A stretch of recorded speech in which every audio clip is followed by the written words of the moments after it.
Every time thunder cracked outside, the man would strike the sewage pipe once, because that was the only way to mask the noise and keep the guards above from hearing it. This thick pipe was his only way out. After more than a dozen tries, he finally managed to crack it open. Filthy water came gushing out instantly, along with a smell beyond description. But he didn't care one bit. He crawled right into that disgusting pipe, heading toward freedom. Even though it was filled with raw sewage, he gritted his teeth and kept going. Because to escape this prison, he had already spent nearly 20 years. Once he emerged from the sewer, he didn't waste a second and bolted for the trees. Soon enough, the next morning arrived. During roll call, the guards noticed the inmate in cell 245 still hadn't come out. Don't make me come down there, I'll thump your skull for you! When there was still no response from the cell, the furious guard stormed over. But when he reached the door, he froze. The cell was completely empty. Meanwhile, the warden was about to change his shoes when he suddenly heard the alarm go off. He knew right away something was wrong and rushed straight to the cell block. What do you mean he just wasn't here?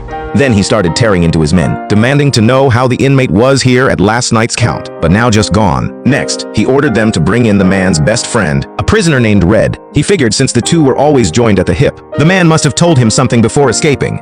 Also, Warden, not a word.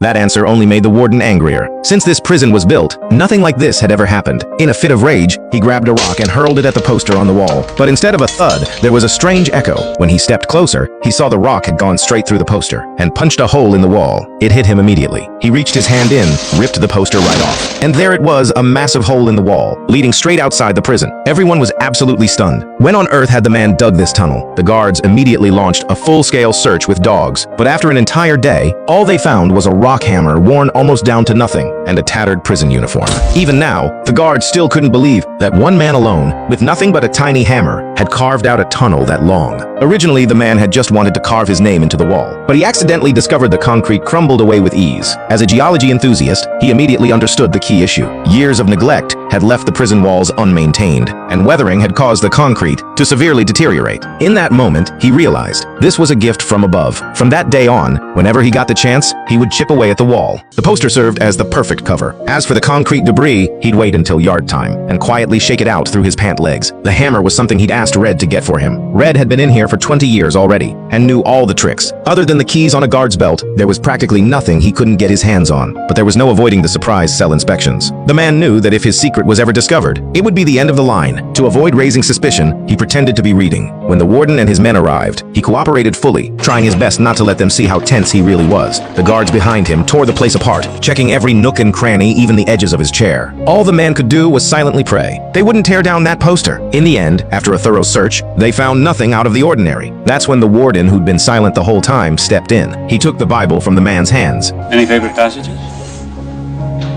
Watch ye